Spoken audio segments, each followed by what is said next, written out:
Hello everybody. We are back for another quick video. In today's video, we are going to sublimate on some tiles. If you have not seen the sublimated tiles that you can use for coasters or desk art or for really whatever reason you want to, stay tuned and I will show you the project that I'm working on. Okay, so the first thing that I'm going to do is I'm going to preheat my heat press to 400 degrees, and I'm going to set my timer to 5 minutes. Okay, it has already been preheating, so it's basically ready to go. What I've done is I've put a piece of vapor foam down. Any type of foam or any type of cushion would work. I choose to use cushion. Some people don't, but this works for me. So I lay the cushion down. I lay a piece of paper on top to kind of protect my cushion, and after I've wiped off my tiles, I'm going to lay my tiles down so that they can warm up. It's important when you are pressing these tiles to give them a chance to kind of heat up before you start using them so that they don't crack on you. Okay, and I lay mine face down. Okay. Once they're laid out, let's take another piece of paper, lay it on top, swing it around, and I'm using a fairly light pressure for this, and I'm going to actually preheat for 1 minute. Okay, and when it's done, I will come right back in. Okay, we are done preheating. So I'm going to go ahead and lift up my press and swing it away. And these tiles are ready to press. Now mind you, these tiles are extremely hot. So you definitely want to use care when you are pressing, when you are handling them while they're so hot. I have already prepared some transfers, and I've kind of cut them down to size just so that I can place them where I want them to go. And let's see, these are centered. I normally do not use tape or anything because they don't normally move on you once you set them down.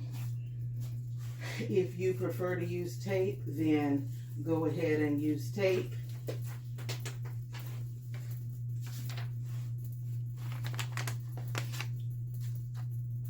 I probably wouldn't use the spray adhesive only because sometimes I've used that on hard projects and they've left a little cloudiness, but I think it should be fine on here. Okay.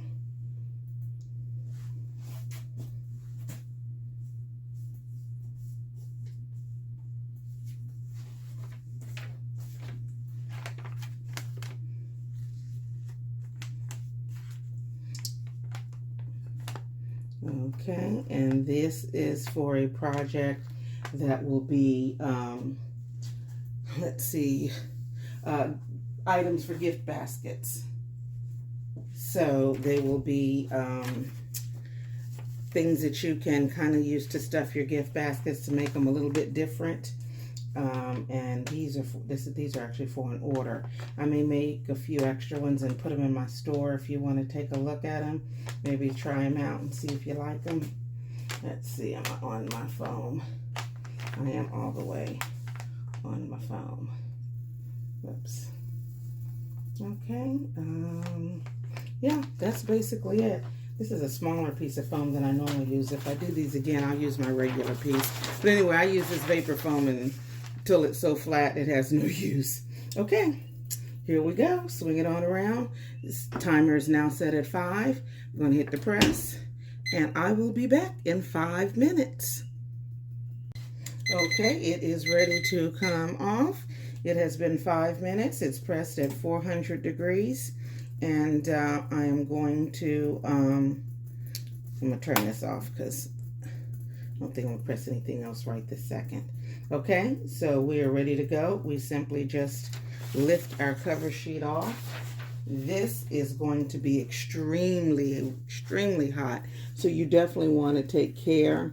And the other thing you want to do is you want to make sure that when you are lifting up your tiles, you lift them up kind of quickly, because if you slide them a little bit, sometimes you'll get that ghosting type effect.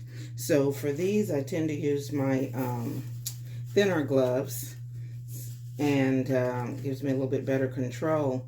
And I try to kind of take them off the paper in one quick action, and then when I take them off, I just kind of flip it over, and this is what you get. Really nice coverage. And don't they look good? Really good, really nice bright colors. I'm just going to set it over here for right now, and then what I will do off camera is I will actually set these in front of a fan for about 10 or 15 minutes. Okay. Really nice, vibrant colors. Oh, wow, that turned out really nice. Imagine adding something like this to the gift baskets, things like that. If you're a basket maker and also a sublimate crafter, you can really let your stuff stand out, stuff that people won't see in other baskets. And these are relatively inexpensive. I'll leave a link to where I purchased these tiles from, and we're going to do a quick follow-up video on what I actually do with the tiles after they are cooled off.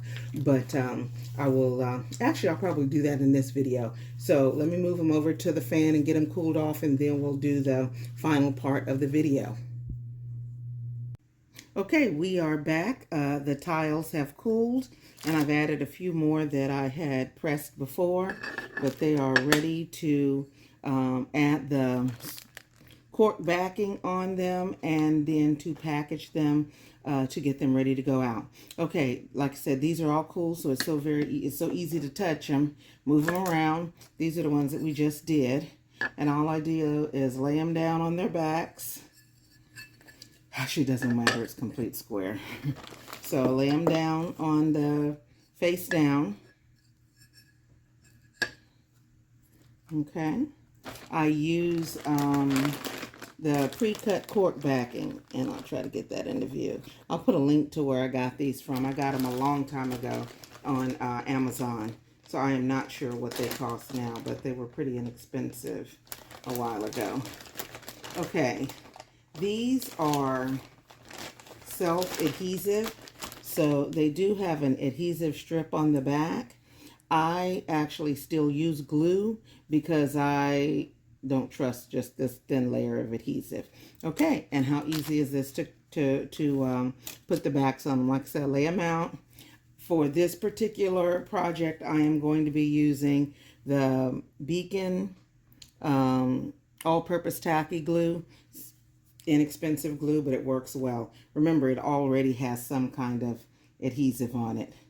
So now let me get it out. I'm going to stop for a second because of course it happens. I can't get anything out. Oh, hold on. Might be able to. Okay. Nope. Hold on a second. Okay, I couldn't get that glue out, so I just grabbed another one. This is a fabric glue, but it's going to do the same thing. All it is adding a little extra hole to what I already have with the adhesive back. Okay. I used to use the a glue that I got from the Dollar Tree, which I really liked, but the odor was just so strong, and you literally had to let them sit a day or two before you were able to package them. Okay. That's a bit of a blob up there near the top, so I'm going to move that out the way. Okay. And just peel off the back and center it.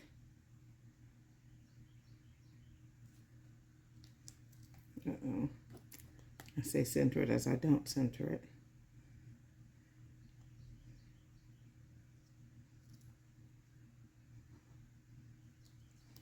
Press down.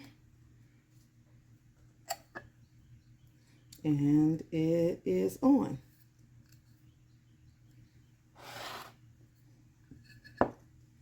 Do the same thing here. Peel off for the sticky back. And I'm going to lay it down pretty carefully. Press down a bit. And this one is done.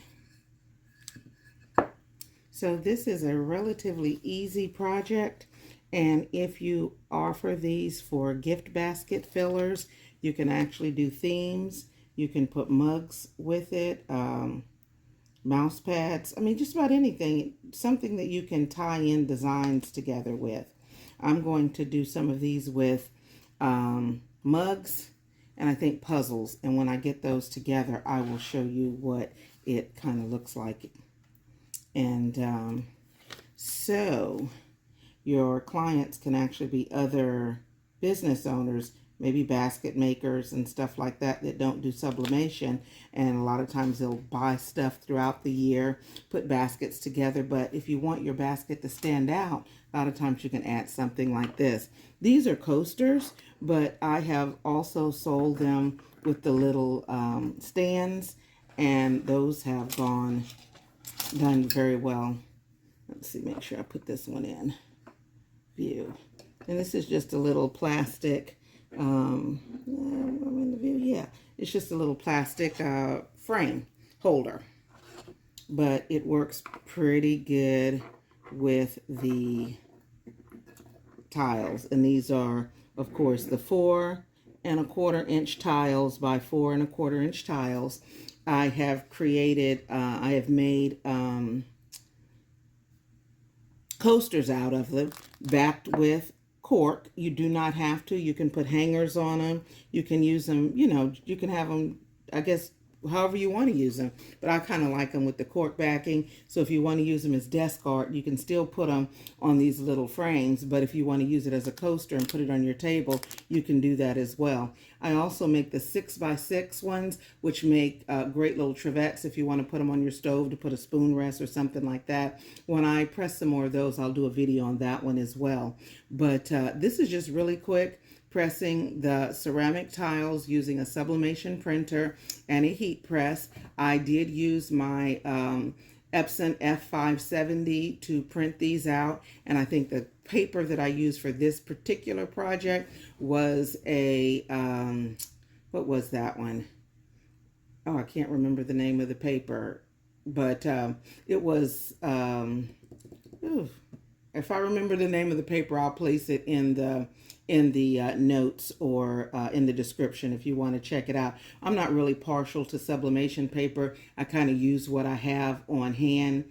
And I think it was Blanks Galore paper. I had some Blanks Galore paper on hand. I did use that one. I do like that one because I don't really have to use a piece of cover paper over it, but I always do anyway. So anyway, this is what I have done. This is a very quick project. If you have any questions, if you'd like to see more sublimation projects, please make sure you note that in the comments below. But I thank you for stopping by, and I hope that, oh, hold on a second. Before we leave, I forgot.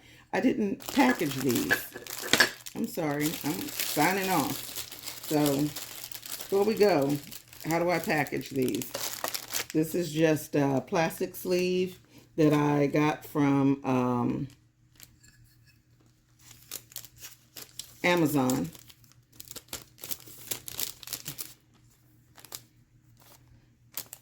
And they're self-adhesive in the back. Let me move these out of the way.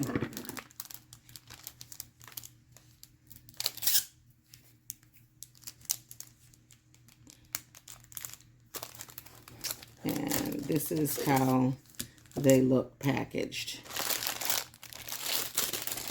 And that is super simple. And that, like I said, if you want to add the frame to it, you can actually add the frame as well. I always put the seal in the back. Now, when I was using the other glue, I couldn't just put it in the package. I had to literally wait a couple of days for the smell to go away. But the glues that I use now, you don't have to do that. Just take the little thing off. You can do this, package them all at once. and they are ready to go. Okay, people. Thanks so much for watching. And like I said, add any comments or questions that you have about the process. Make sure that you add it down below, and I will try to answer everyone's questions. Thanks again for watching. Bye now.